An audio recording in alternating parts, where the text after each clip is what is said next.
అందరికీ నమస్కారం. కార్తీక పురాణంలో భాగంగా ఈరోజు మనం 10వ అధ్యాయం చెప్పుకోబోతున్నాం.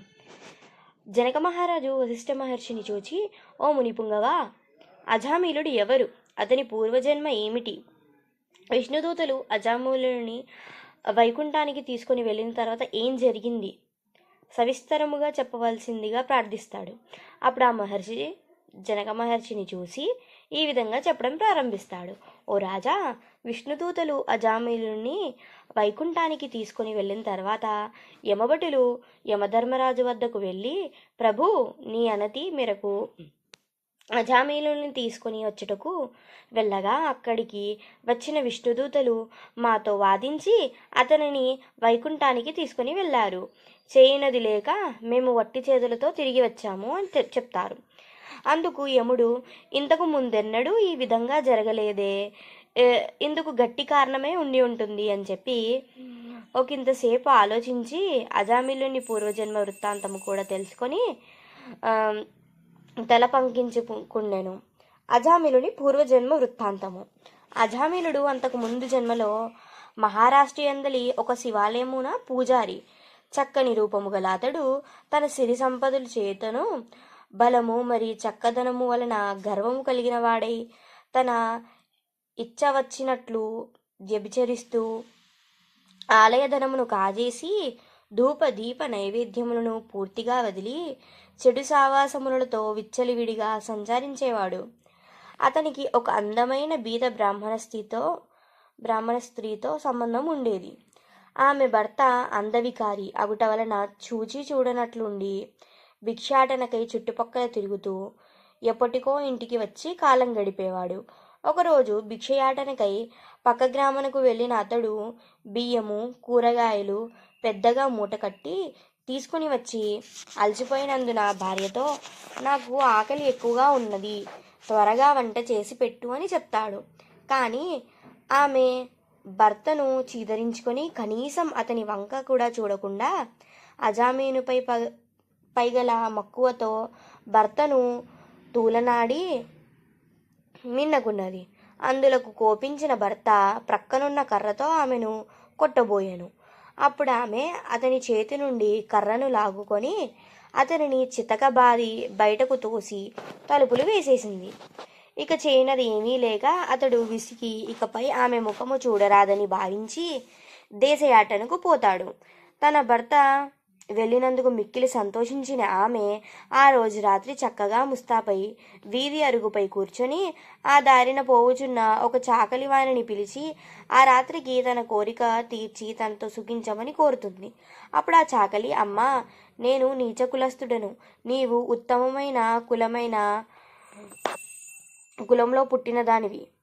బ్రాహ్మణ స్త్రీ సంగమము తక్కువ కులస్తులకు మిక్కిలి పాపము పుట్టిస్తుంది. నీకును తెలుసు, నేనిట్టి పని చెయ్యను అని పలికి వెళ్ళిపోతాడు. అతని అమాయకత్వము చూసి పకపక నవ్విన ఆమె బయలుదేరి ఆ ఊరి శివార్చన వద్దకు వెళ్ళి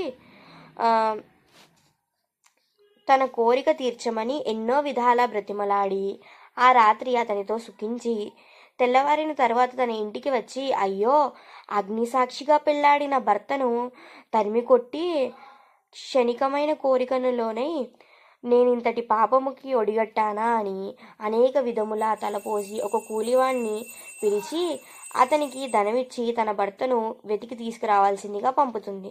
కొంతకాలానికి ఇంటికి తిరిగి వచ్చిన తన భర్త పాదములపై పడి క్షమించమని పరిపరి విధములా ప్రార్థిస్తుంది. ఆ తర్వాత మంచి ప్రవర్తనతో తన భర్త అనురాగము పొందుతుంది. కొంతకాలం తర్వాత శివార్చకుడు మరణించి రౌరవాది నరకములను అనుభవించి తర్వాత మానవ జన్మ పొంది సత్యవ్రతుడను బ్రాహ్మణోత్తమునికి కుమారుగా పుట్టి కార్తీక మాసము నదీ స్నానము చేసి దేవాలయ దర్శనము చేసినందువల్ల అతనుకు ముందు 7 జన్మలు చేసిన పాపం కూడా నశించి అజామిలుడుగా పుట్టాడు. ఈ జన్మమున మరణ సమయమున నారాయణాన్ని స్మరించట వలన వైకుంఠానికి వెళ్ళాడు. బ్రాహ్మణుని భార్య కూడా రోగస్తురాలై చనిపోయి యమలోకానికి వెళ్ళి నరకయాతనను అనుభవించి ఒక మాలవాణి ఇంట పుట్టింది. ఆ ఆడపిల్ల తండ్రి గండమున పుట్టిందని జ్యోతిష్కులు చెప్పినందువల్ల మాలవాడ శిశువును అడవిలో వదిలిపెడతాడు. ఆ దారిన పోవుచున్న ఒక బ్రాహ్మణుడు ఆ పిల్ల ఏడుపును విని జాలి కలిగి ఇంటికి తీసుకెళ్ళి దాసికిచ్చి పెంచమని ఇచ్చాడు. అజామిలుడు ప్రేమించినది ఆ బాలికనే. ఇది ఏ వారి పూర్వజన్మ వృత్తాంతము. నిర్మలమైన మనసుతో శివకేశవులను ధ్యానించుట, కార్తీక స్నానం ఆచరించుట మొదలైన వాటి వల్ల ఎంతటి పాపం చేసిన వారైనను మోక్షము పొందగలుగుతారు. కనుక కార్తీక వ్రతం ఆచరించి పురాణ పఠన శ్రవణములను చేసిన వారు సమస్త సుఖాలను పొందుతారు. దశమ అధ్యాయం సమాప్తం. అయితే ఈ విధంగా మనకు అజామిలుని కథ అయితే పూర్తి అవుతుంది. చూశారు కదా అజామిలుడు ఎలాగా నారాయణ లోకాన్ని వైకుంఠాన్ని పొందాడో. ఇట్టి విధంగా మనకి ప్రతిరోజు కూడా ప్రతి ఒక్క అధ్యాయం నుంచి మనకి ఒక్కొక్క నీతి దొరుకుతుంది. కావున మీరు కూడా విని ఎలాగైతే మనము ఇదివరకు అధ్యాయంలో ఇతరులకు చెప్పడం కానీ మనం చదవడం కానీ పారాయణం చేయడం కానీ ఎంత ఫలితాన్ని కలిగిస్తుందో ఇతరులకు కూడా మనము చెప్పడం అంతే ఫలితాన్ని కలిగిస్తుంది. కాబట్టి ఈ వీడియోని వీలైనంత మందికి షేర్ చేయాల్సిందిగా కోరుకుంటున్నాను. ఎందుకంటే షేర్ చేయడం వల్ల వాళ్ళు కూడా వింటారు పురాణం అనేది. ఆ పురాణం విని అందులో కూడా మీరు కాస్తంత పుణ్యార్జన చేసుకోవచ్చు. So I hope you guys will please do like, share and subscribe. Thanks for watching.